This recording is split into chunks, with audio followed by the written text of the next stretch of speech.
And what we're going to dig into today is a question that I'm sure is on all of your minds, which we get all the time, which is, what does it mean to be human in a time when technology is advancing so quickly? And one of the reasons that we created Wake the Future in the first place was because both of us, and it's not just paying lip service to it, really we believe this so deeply, is that the future will undoubtedly be human. And we, even though we are futurists and everyone thinks that we are team technology, first and foremost, we are team human.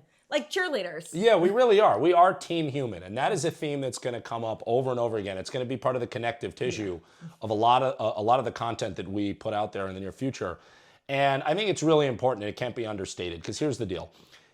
I think that we are differentiated from a lot of people who do what we do professionally, because there are so many people out there that are either authentically technophiles, or they want to portray that they are because they think it makes them more relevant. Now, Jared, what is a technophile? A technophile, let me boil that down. It's someone who's really excited about technology, wants to be an early adopter of new technologies, and basically believes that the more we innovate around technology, the better it is for all of us and for the future. Now, and then what is a technophobe? A technophobe, I like this. I was like, it's word time, vocabulary time with Jared and Erica.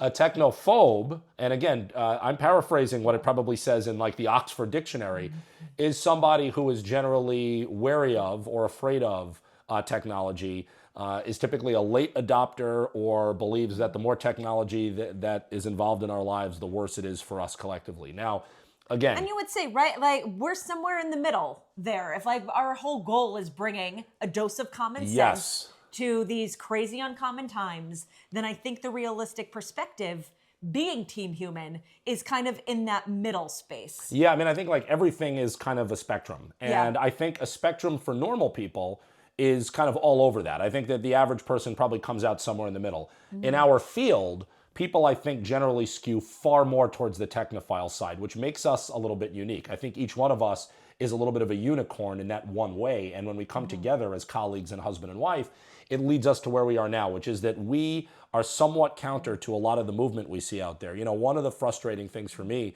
doing this in a professional sense is that when you're talking to businesses about where this is all going, they're more concerned than anything else about how do they make money, how do they generate revenue, all of that fun stuff. And sometimes it's almost at the expense of the human in the future. And we always come back from doing work-related gigs and we talk to each other and it's like, no, we really care about the people who make up these companies. Well, because we're not going anywhere. Right. Right. It's like you could read like the most kind of dystopian, scary, fearful sci-fi novel or watch something on TV and you're like, oh my God, there's going to be a robotic takeover. How am I possibly going to exist in this world? Right. But it's like the dose of realism is the fact that, yes, things are going to change. Your job will likely change. The skills that are needed in those jobs are undoubtedly going to change.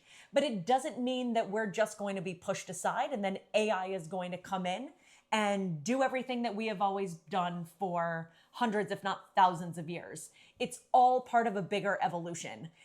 The thing that then seems a little crazy in all of this is that evolution, and it's like we're almost like a hamster in a wheel, right? It's like we're trying to keep up, and it's like we have this pace of change and things that are happening, and it's like a new AI application, all of this stream of just, right? We talk about the WTF moments. That's one of the biggest ones.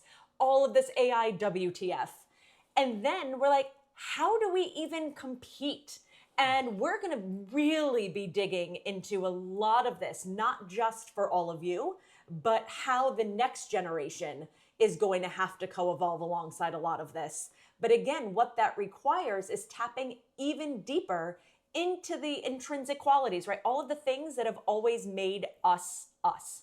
Yeah, and I mean, I think one of the things that's not talked about enough, and we're going to do a future episode on this, but I think it's worth mentioning here, is the fact that as we build, as humans, as we build this technology and call it something like artificial intelligence to try to have it better replicate how we function, I think simultaneously humans, and it's an unintended consequence generally, although you could argue that some of the people building the technologies, the big brains that are sitting in rooms making these technologies, they actually are, in a sense, engineering things to go this way, is that we are making humans more like technology. We're almost commoditizing ourselves, and we are becoming slaves to the algorithm. And I personally have a problem with that.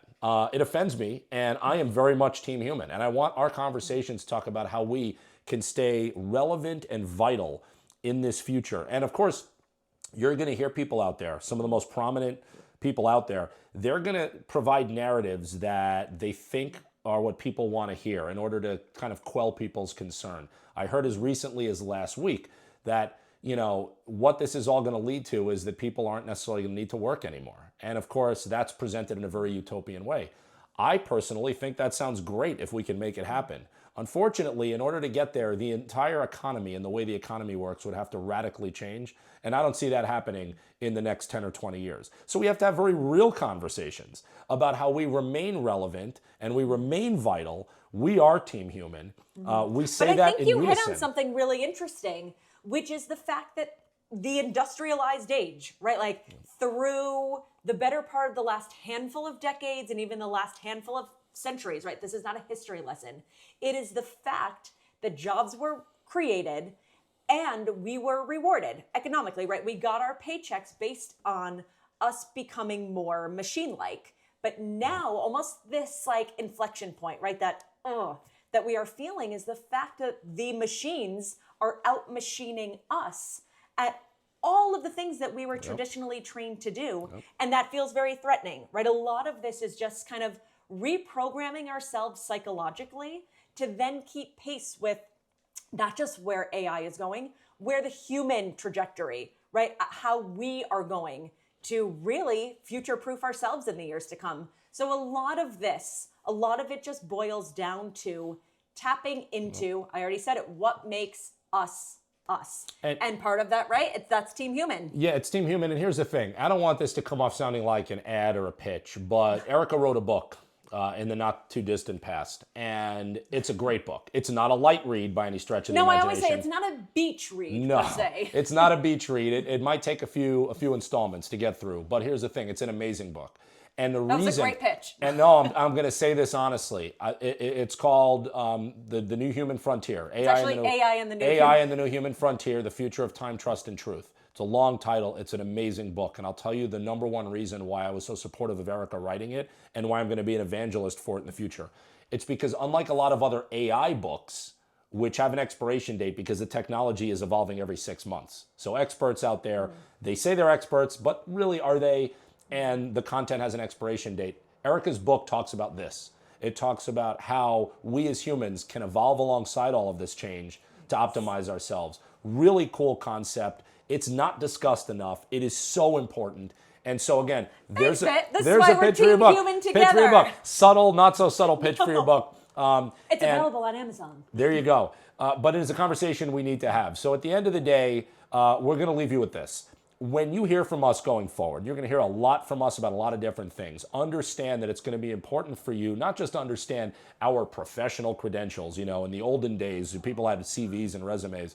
But for all of you, it's more about what's our philosophy? Yeah. Like, why are we doing this? You know, asking those fundamental questions, the why now, why us? So the why us is the philosophy that we bring to the table. And in a future episode, we're going to talk in detail about how this all influences our philosophy as parents and how we choose to raise a child in this crazy environment. So again, it's all about waking the future together. We're excited to have you on this journey with us, and stay tuned for more. Yeah, so in the comments, drop your own Team Human experiences. Drop in the comments what it means to you to be part of Team Human in the future, and come along this journey with us. Yeah, and if you're not Team Human, you could exit stage left. No, just kidding. Whatever your philosophy is on this, please share it with us so we can have a better conversation. And make sure to like and subscribe.